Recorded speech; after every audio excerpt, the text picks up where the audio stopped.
اس کا پیشہ یہ نجاست خفیفہ یعنی ہلکی نجاست. اب اس کا حکم کیا؟ نجاست خفیفہ کا جو حکم ہے وہ یہ کہ بدن یا کپڑے پر لگے تو بدن یا کپڑے پر لگے. اگر بدن پر لگی ہاتھ پر لگی تو 1/4 سے کم ہو تو نہیں دھویا اور نماز پڑھ لی تو نماز ہو جائے گی. کہ دھونے کی گنجائش نہیں تھی اور دھونے کی گنجائش ہے پھر بھی پڑھا تو نماز مکروہ ہوگی لیکن نماز ہو جائے گی. دیکھو اگر ابھی نہ بھی سمجھ میں آئے تو اپنے کاغذ میں نہیں لینا، بعد میں سمجھنا. نجاست خفیفہ یعنی حرام پرندوں کی پیٹھ یا حلال جانوروں کا پیشاب یہ اگر جسم پر لگا تو 1/4 ہاتھ ایک عضو ہے، یہ ہڈی ایک عضو ہے، یہ سینہ ایک عضو ہے، پیٹھ ایک عضو ہے، ایک پاؤں ایک عضو ہے، دوسرا پاؤں ایک عضو ہے اور یہ چہرہ ایک عضو ہے اور بقیہ یہ ایک عضو، سر ایک عضو ہے برابر. تو ایک اسی طرح شرم کا بھی ایک عضو ہے برابر. تو 1/4 سے کم اگر ہے سمجھنا یا کپڑے میں لگا تو کپڑے میں بھی 1/4 سے کم تو کپڑے میں یعنی آگے کا حصہ ایک پورا آگے کا حصہ ایک حصہ ملا جائے گا، آستین یا آستین ایک حصہ، پیچھے کا ایک حصہ. ازار اگر کلی والی ہے تو کلی الگ اور اس کا پانچہ الگ اور بغیر پانچے کی 2 پانچے ایک حصہ. تو اس کے 1/4 سے کم ہے سمجھنا تو اس کے ساتھ نماز پڑھی تو نماز ہو جائے. مثلا بقرعید میں جانور کو چارہ دے رہے تھے اسے پیشاب کر لی اور اب نماز کا وقت ہے اور ہم چلے گئے، بعد میں یاد آیا اللہ میں نے نماز پڑھی اور چھینٹے اڑے تھے، آپ کی نماز ہو گئی. آپ سمجھ رہے ہیں یہ قیمتی مسائل ہے لیکن ہمیں معلوم نہیں ہے تو اس کو ذہن میں رکھ کے بعد میں پوچھنا. ابھی سمجھنے نہ آئے تو فکر مت کرنا، لیکن میں تو آپ کو تھنکنگ پوائنٹ دے رہا ہوں، سوچنے کے لیے دے رہا ہوں. دیکھو یہ ہمیں چیزیں پتا نہیں برابر. بہرحال اس کو نجاست خفیفہ کہتے ہیں. نجاست غلیظہ کس کو کہتے ہیں؟ خون، پیشاب، پاخانہ، منی، مزی، وری، سور کا گوشت اور دیگر جو ساری چیزیں ہمیں پتا ہے وہ یہ سارے نجاست خفیفہ. نجاست خفیفہ کی 2 قسم ہیں، ایک بہنے والی اور ایک بغیر بہنے والی، جسموں والی. بہنے والی میں پیشاب ہے وغیرہ. تو یہ اگر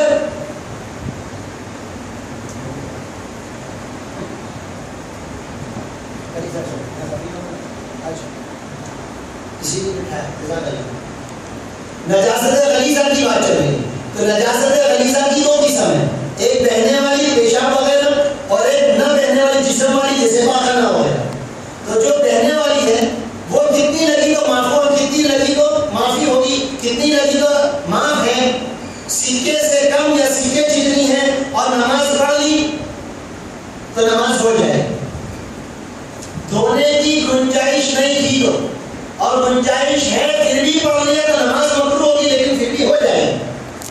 سمجھ لیں ٹھیک ہے کہ دھونے کی گنجائش تھی پھر بھی نہیں دھویا اور نماز پڑھی تو بھی نماز ہو جائے گی، سکے سے کم ہے تو لیکن نماز مکروہ برابر.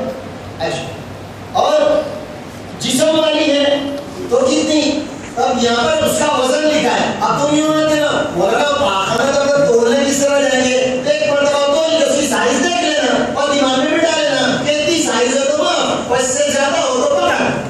ٹھیک ہے تو کتنی 4.5 ماش آئے گی، آدھے تولے سے کم، تھوڑے سی کم برابر.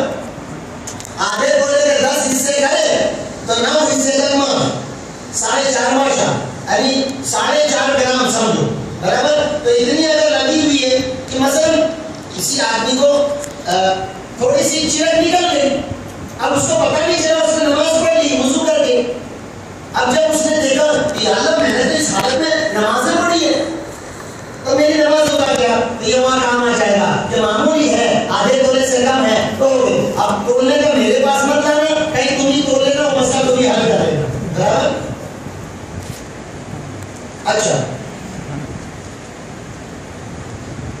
نجاست حکمی، نجاست حکمی کس کو کہتے ہیں؟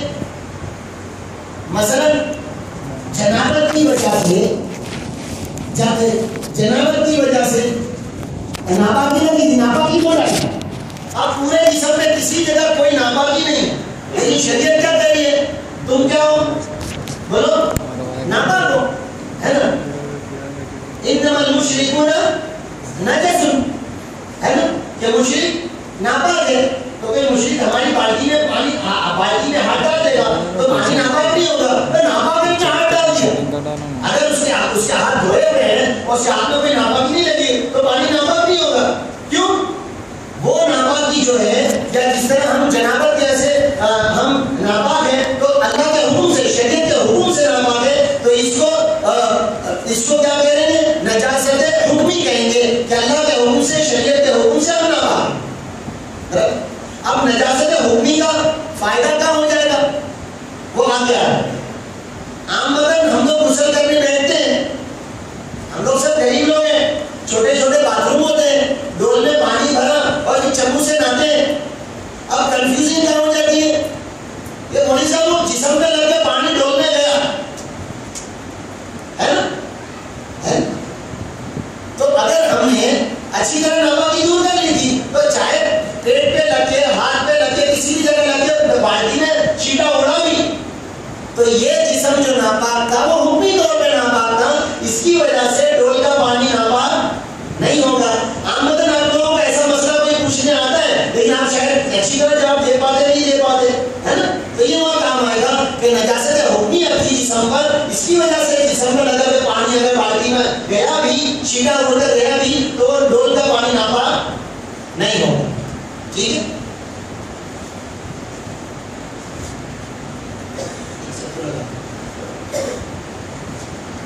ایک اور خاص مسئلہ پیشاب کے قطرے سے بچنے کا. دیکھو بھائی, یہ پیشاب کے قطرے کا آنا یہ کوئی بیماری یعنی یوں سمجھو, ایک اعتبار سے تو اس کی میں مثال اکثر دیتا ہوں بھائی. آٹومیٹک دروازے ہم نے دیکھے ہیں یا ڈور کلوزر لگاتے ہیں, پہلی جب نواز نواز ڈور کلوزر ہوتا ہے تو دروازہ پورا بند ہوتا ہے, اور ڈور کلوزر پرانا ہو جاتا ہے تو تھوڑا سا بانٹ کھلی رہ جاتی ہے. ارے سمجھ میں آ رہا بھائی, آ رہا ہے؟ ارے سمجھ میں نہیں آ رہا. ہاں بولیں گے تو صاحب ہاں بولنا ہے نا, اور نہیں تو نہیں بھی بول دینا. ایسا نہیں ہے تم تو تھوڑی بات بولو گے ہاں بلاؤ گے, ہے نا, نہیں ہو تو نہیں بول دینا, ہے نا.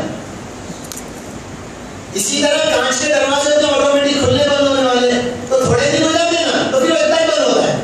صحیح. تو جیسے جیسے ہم بچپن سے بلوغ کی طرف چلے, پھر شادی ہوئی, کثرت احترام, کثرت انزال, کثرت ملاقات, اس کی بنیاد پر مسالے کچھ کمزور ہوں گے, رگیں کچھ کمزور ہوگی, سمجھنا. تو اللہ تبارک و تعالیٰ نے آٹومیٹک نظام دیا ہے, پیشاب کر لیے, پیشاب آئی ہے, آدمی باہر کھڑا ہو رہا ہے, اچھل رہا ہے, لیکن اندر اللہ پاک نے مسانے کا اور نسوں کا جال ایسا بچھایا ہے کہ دروازہ بند. پھر اچھی طرح جب گئے پیشاب کھانے میں وغیرہ, پھر ذہن نے کہا کہ ہاں تو پھر پیشاب ہو گئی.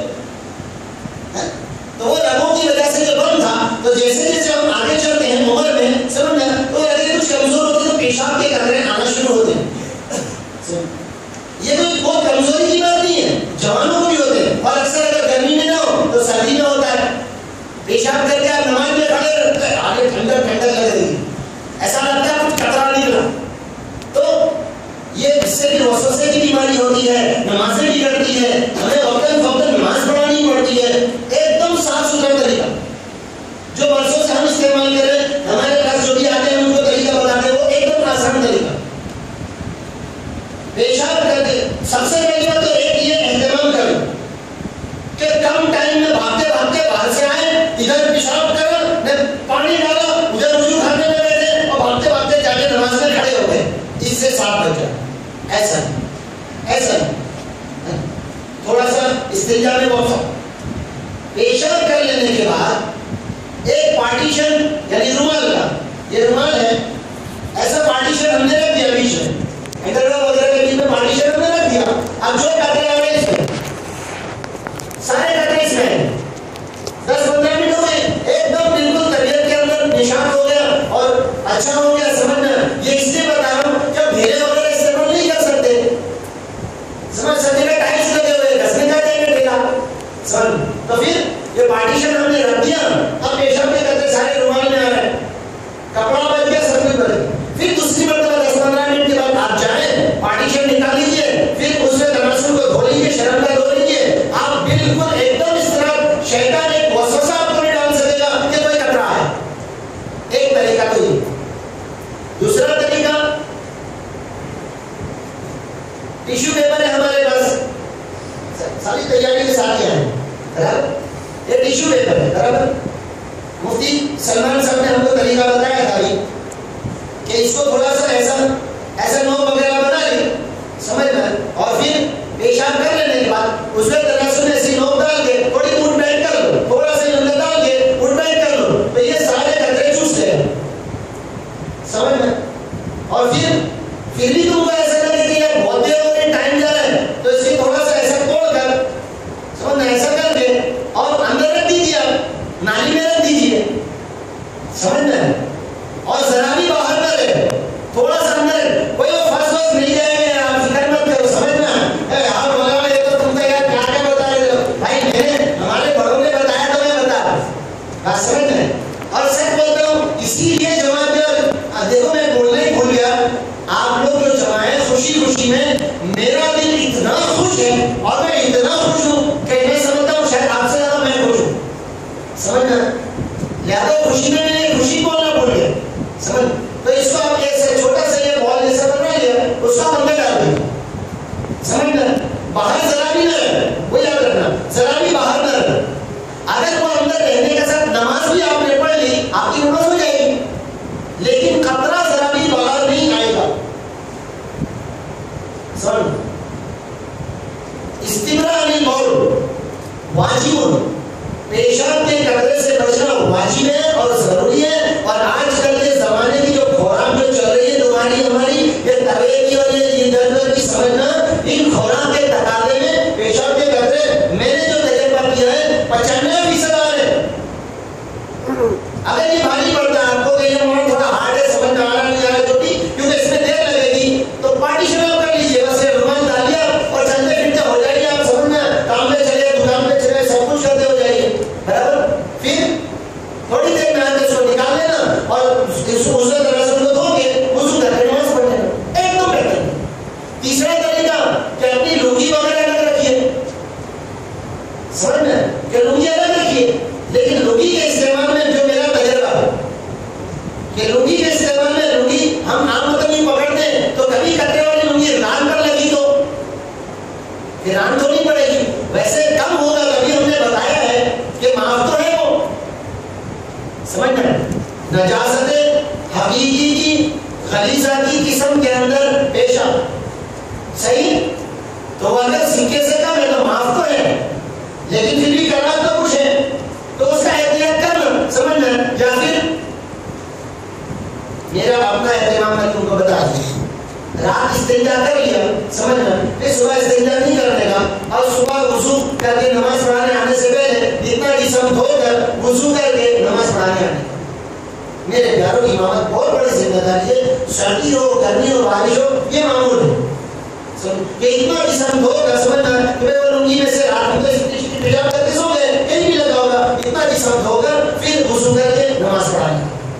اب ضرور شطر الایمان اگر ایمان ہے یہ پاکی کی وجہ سے دل بھی صاف رہتا ہے سمجھ. ظاہر جتنا پاک ہوگا، جس کا ظاہر طاہر، کافی سناولا پانی پتی رحمۃ اللہ علیہ فرماتے ہیں جس کا ظاہر جتنا طاہر ہوگا پاک ہوگا اس کا باطن بھی پاک ہوگا، اور اگر ظاہر ٹھیک نہیں رکھے گا اس کا باطن پاک نہیں ہو سکے گا. ٹھیک ہے، لہٰذا پیشاب کے قطرے سے. اور رسول اللہ صلی اللہ علیہ وسلم نے، میں اور بتا دوں، رسول اللہ صلی اللہ علیہ وسلم نے جہاں پر دو قبروں سے گزر ہوا اور رسول اللہ صلی اللہ علیہ وسلم نے جو بتایا کہ قبر والوں کا عذاب ہو رہا ہے، کہ ایک بات پیشاب کے قطروں سے احتیاط نہ کرنے کی بنیاد پر، تو اس میں علماء نے جو بہت ساری باتیں بتائی کہ ایک تو خود کے قطرے یا پھر ایک آدھ وہ پیشاب کے قطرے یا پیشاب سے نہ بچنا جو جانور وغیرہ پالتے ہیں اور اس سے احتیاط نہیں کرتے، لیکن خود کے قطرے کا بھی اس میں علماء نے سی تفصیل نہیں کی. ٹھیک ہے پیارو، لہذا اس کا اہتمام شروع کر دو، انشاءاللہ طبیعت میں اتنا انشراح ہوگا اور اتنی مزہ کی نماز پڑھنے اور پڑھانے کی جس کی کوئی حد نہیں. کبھی بھی شیطان تم کو وسوسہ نہیں ڈالے گا. ٹھیک ہے، اور میں سمجھنا تو بعد میں سمجھ لینا سمجھنا. پھر وہ رومال کو کیا کریں، رومال کو اچھی طرح چاہے وضو کرنے پہ دھو لیجیے، جمال کرنے میں آپ اپنے وہاں سکھا لیجیے، باہر سکھا لیجیے، یا پھر چھوٹے چھوٹے کپڑے رکھیں گے اٹھا کے پھینک دینے کا سمجھنا. یہاں تک کہ حج اور عمرہ میں بھی جائیں تو آپ استعمال کر سکو گے. طریقہ بتا دیا جائے گا کہ مولانا حج اور عمرہ میں تو انٹرنیٹ نہیں ہوتا، تو اس کا طریقہ بھی بتا دیں گے، لیکن ابھی نہیں سمجھنا کہ وہ انڈرویئر کے بغیر بھی کس طرح رومال اور پارٹیشن لگا جاتا ہے، وہ طریقہ بھی جو جاتا ہے وہ اس کو سکھا دیں گے.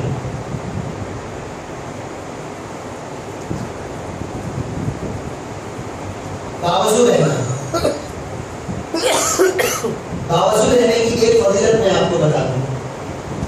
آدمی باوضو رہتا ہے، ایک فضیلت تو یہ اللہ پاک اس کی روزی میں برکت دے دے. دوسرا، موت کا فرشتہ اگر روح قبض کرنے آیا تو شہید کی طرح یا شہادت کی موت اس کے لیے لکھی جاتی کیا سمجھ میں. اور باوضو رہنے کے بہت فائدے ہیں کہ جب چاہے نماز پڑھ لی، جب ہوتا ہے نماز پڑھ لی. بعض مرتبہ ایسا ہوتا ہے کہ ہم سوچتے ہیں وہاں جا کے نماز پڑھیں گے اور وضو نہیں ہوتا، وہاں وضو کا انتظام نہیں ہوتا، ہماری نماز قضا ہو جائے. لہٰذا باوضو رہنے کا اہتمام کریں.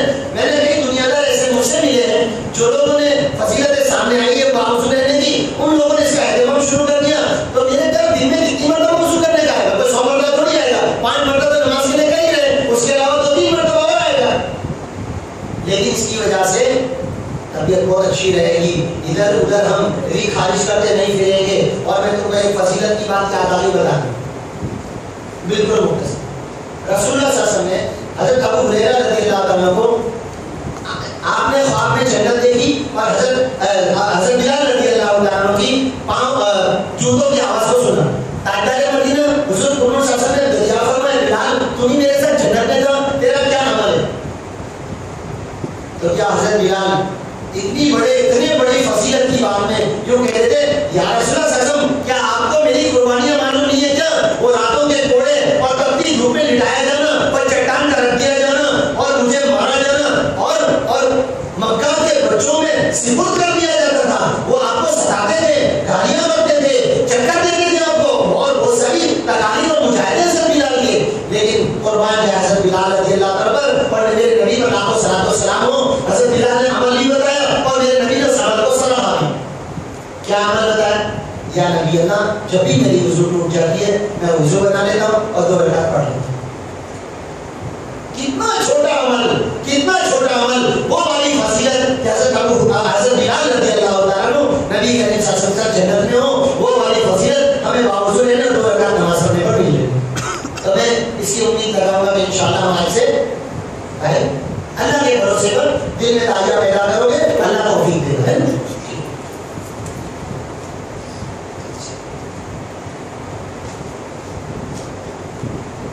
اور میں مسواک کا اہتمام، مسواک کا خاص اہتمام کریں.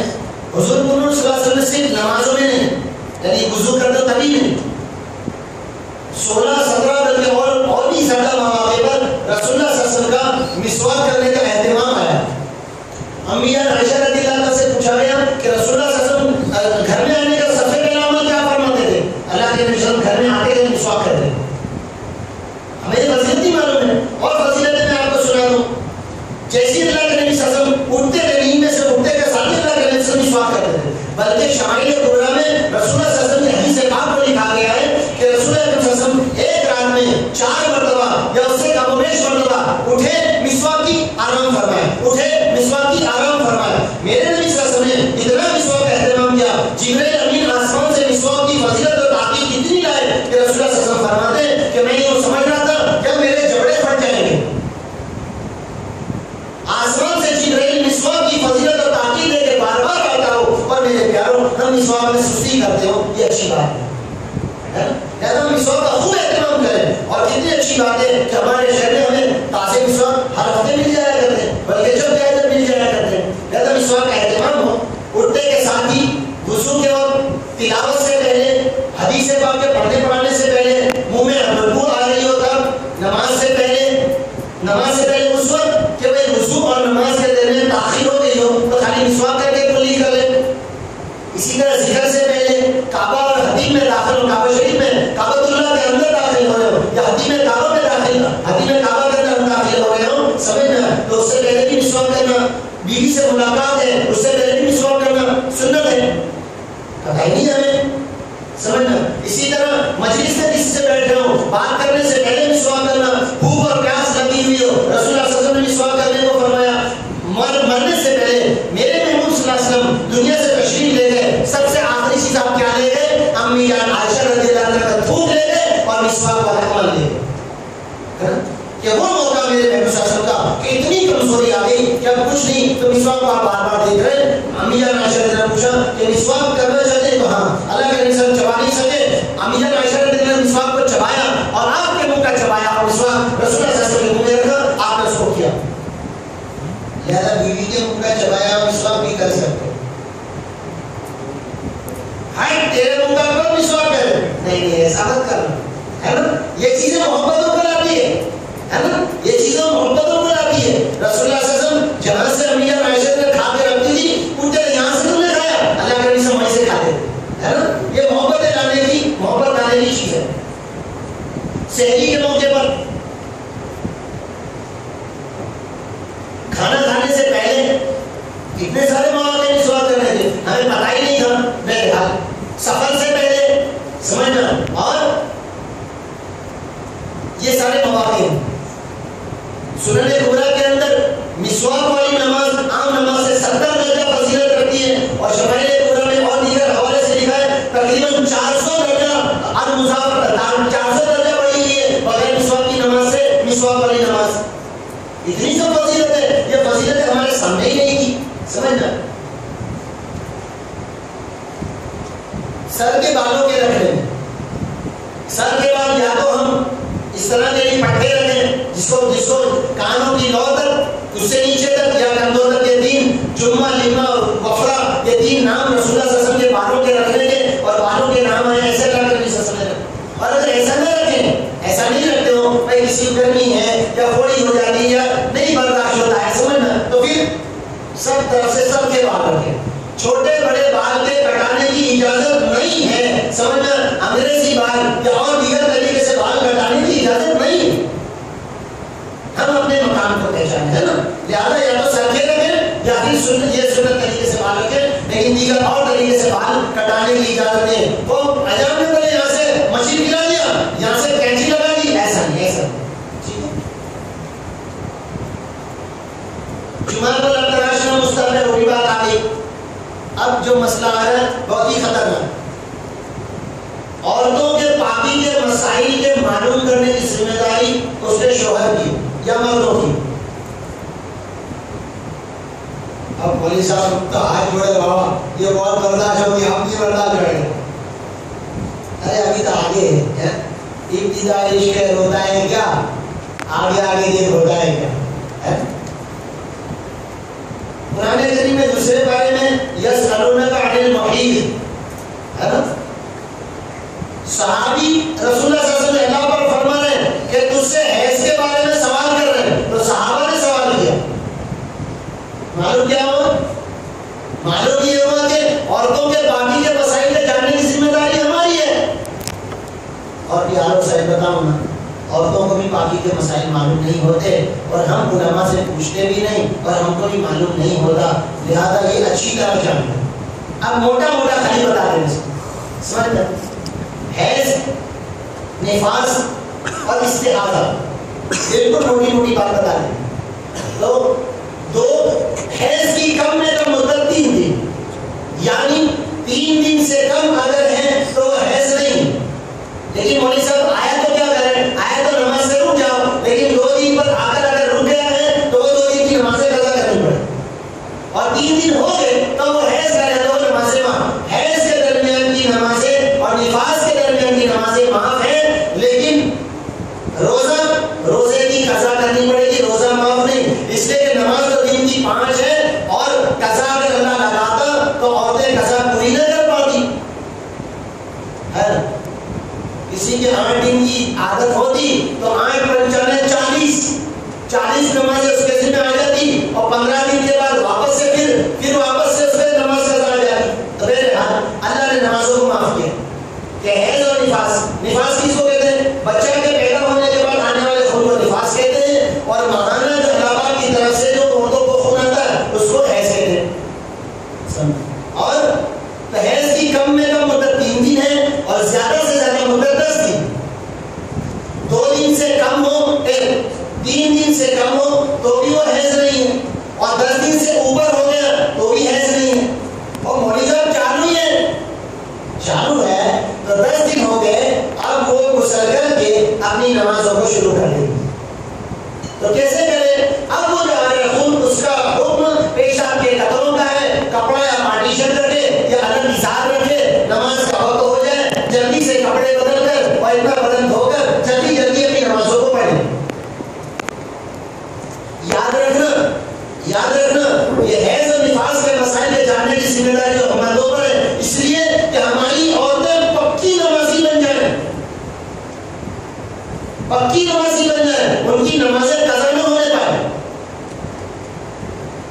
مسائل دیکھ رہا تھا میں، بہشتی زیور میں ایک مسئلہ لکھا ہے، کسی عورت کو بچہ ہو رہا ہے اور تھوڑا سا بچہ ابھی ہوا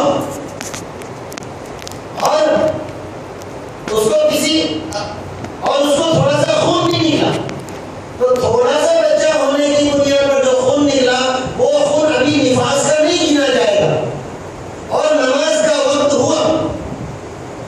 کتاب میں حکیم الامت رحمۃ اللہ نے لکھا ہے کہ وہ اس حالت میں اگر نماز پڑھ سکتی ہے، اس کے بچے کے مر جانے کا یا بچے کے تکلیف ہونے کا ڈر نہ ہو، تو اس کو چاہیے کہ اس حالت میں نماز پڑھے، چاہے کہ اشارے سے پڑھے، چاہے کہ تیمم کر کے پڑھے، لیکن اس حالت میں بھی پڑھے۔ اب میرے پیارو جو جانتی ہے وہ جانتی ہے، لیکن اس میں بھی شریعت دے رہی نماز، تو میرے پیارو ہماری عورتیں اگر مسائل کو نہ جان کر بے نمازی ہو تو وہ اچھی بات ہے۔ نماز کی بہت تاکید ہے۔ صحابیات نبی کے دور میں یا بعد کے دور میں عورتیں اپنے حیض کے کپڑوں کو راتوں کو امی جان عائشہ صدیقہ کے پاس دوسرے کپڑے میں لپیٹ کر بھیجتی تھی کہ دیکھو اس کا رنگ دیکھ کر بتا دو ہمیں نماز کی حجت کی اجازت ہے کہ نہیں، کہ نہیں ابھی یہ جو خون آ رہا ہے یہ حیض ہے، ابھی اجازت نہیں ہوئی۔ اتنا ان کو شوق تھا، اور حدیث کی کتابوں میں آتا ہے کہ چراغ کی روشنی میں امی جان عائشہ اس کپڑے کو دیکھ کر رنگ دیکھ کر بتاتی ابھی نماز کی اجازت نہیں ہوئی، زیادہ نمازوں کا اہتمام۔ تو 3 دن سے کم حیض کا خون نہیں، 10 دن سے زیادہ بھی حیض کا خون نہیں، اس کے درمیان کا خون وہ حیض کا۔ اور نفاس، عورت کو بچہ ہوا، نفاس کی زیادہ سے زیادہ مدت 40 دن، یہ دھیان رکھنا، اس میں ایک اندر تقریباً سب کی بھول ہوتی۔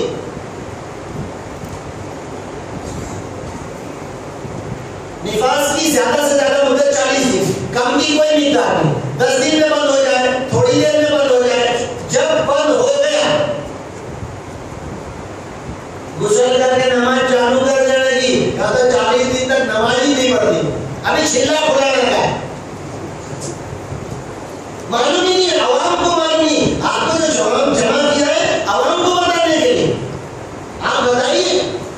عامتاً آپ کے دوست شادی شدہ ہیں اور اس کے بعد بچہ ہے اور 40 دن تک اس کی عورت نماز نہیں پڑھی، پھر دوسرا بچہ ہے، پہلی مرتبہ 25 دن میں خون بند ہو گیا تھا، سمجھنا غسل کر کے نماز پڑھ لی تھی اس نے، پھر دوسری مرتبہ دوسرا بچہ ہے، تو یاد رکھنا اب دوسرا بچہ تو کتنے دن میں 2 مہینے میں آ جائے، 2 مہینے میں آ جائے، جڑوا ہوگا تو آ جائے گا۔ چلو نہیں چھیڑتا یہ مسئلہ نہیں چھیڑتا، جو بھی 2 سال کے بعد کیا تو شریعت نے کہا تھا پہلے بچے میں جو خون بند ہوا تھا، سمجھنا وہ دن یاد رکھنا، ہے نا؟ اگر آپ 25 دن میں بند ہو گیا فوراً غسل کر کے نماز پڑھ لیں، اور اگر زیادہ ہے تو زیادہ کا مسئلہ پوچھنا، 40 دن تک بے نمازی مت رکھنا، مسئلہ پوچھنا کہ 25 دن پہلی مرتبہ 25 دن میں بند ہوا تھا، لیکن ابھی دوسرے بچے میں مولوی صاحب 25 دن میں بند نہیں ہوا، اب کتنے میں بند ہوا کیا ہوا وہ مسئلہ پوچھنا، لیکن اس کو بے نمازی مت رکھنا، ٹھیک ہے؟ یہ مسئلہ پوچھو گے معلوم کرنا ہے نا، ٹھیک۔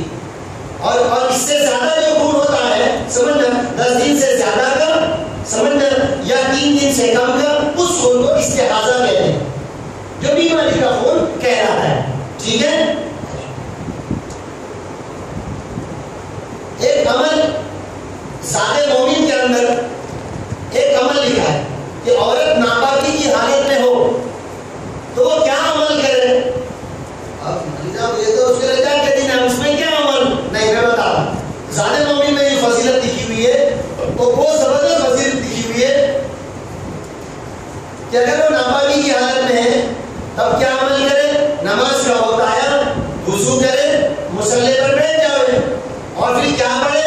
سبحانک استغفر اللہ الذی لا الہ الا هو الحی القیوم۔ جتنی دیر نماز پڑھتی تھی اتنی دیر بیٹھ کر وہ اس طرح یہ پڑھے، سبحانک استغفر اللہ الذی لا الہ الا هو الحی القیوم۔ نہ معلوم ہو تو بعد میں دیکھ لینا، مجھ سے پوچھ لینا۔ فضیلت کیا ہے اس کی؟ بہت بڑی فضیلت لکھی ہوئی ہے، 1000 رکعت کا ثواب، اور 70,000 گناہ معاف، اور درجات کی بلندی، اور استغفار کے ہر لفظ پر ایک نور اس کو ملے گا، اور جسم کی ہر رگ کے عوض حج اور عمرہ کا ثواب۔ ہماری عورتیں اس سے دور تھی. تو بتاؤ گے نا بھائی، بتاؤ گے نا بھائی، یہ جمع کرنا مفید تو ہو گیا نا. آپ کو یوں تو نہیں لگا نا ارے یار یہ فضول دے دی دیا یار، میرے پاس اتنا کام تھا لیکن اب بولے تو شرما کبھی نہ آیا. بھائی کام کا ہے، ارے بھائی کام کا ہے. آپ لوگ جلدی جلدی نہیں بولتے. اچھا ٹھیک ہے جزاک اللہ بھائی، شکریہ.